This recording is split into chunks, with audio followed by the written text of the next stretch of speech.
কাৰণ অসমত অসমীয়া ভাষাটো থাকিবই লাগিব প্ৰথম কথা। আৰু সাহিত্য সভাৰ কথা মই মানে মোৰ অকণমান ক'বলৈ দিগদাৰ, কাৰণ তেওঁলোকে এতিয়া সাহিত্য সভাটো যিটো ইংলিছত লিখে সেই বস্তুটোৱে ভুলকৈ লিখে। তেওঁলোকে এক্সটো ইউজ কৰে।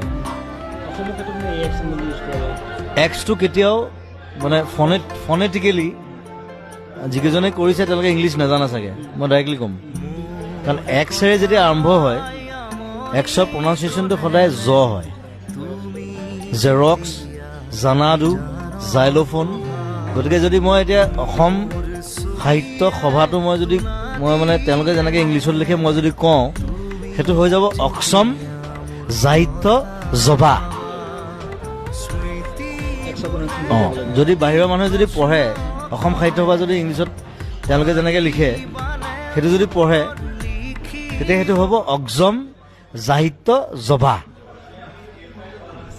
সেইকাৰণে মই খটো, কাৰণ খটো খুব আনকমন এটা বস্তু, যিটো অকল এৰাবিক লেংগুৱেজত আছে, জাৰ্মানত আছে আৰু ৰাছিয়ানত আছে।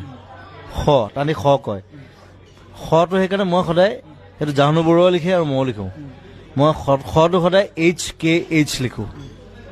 সাগৰ HKHAGOR। তেতিয়া বাহিৰৰ মানুহটো পঢ়িলে সাগৰ, সি সেইটোৱে পঢ়িব। গতিকে সেইটো মই সাহিত্য সভাক ক'লোঁ আজি ইয়াৰ পৰা, এই মঞ্চৰ পৰা, যে তেওঁলোকে যে শুধৰণিটো কৰে যে অক্সম সাহিত্য জভা আমাক নালাগে, অসম সাহিত্য সভা লাগে, HKH।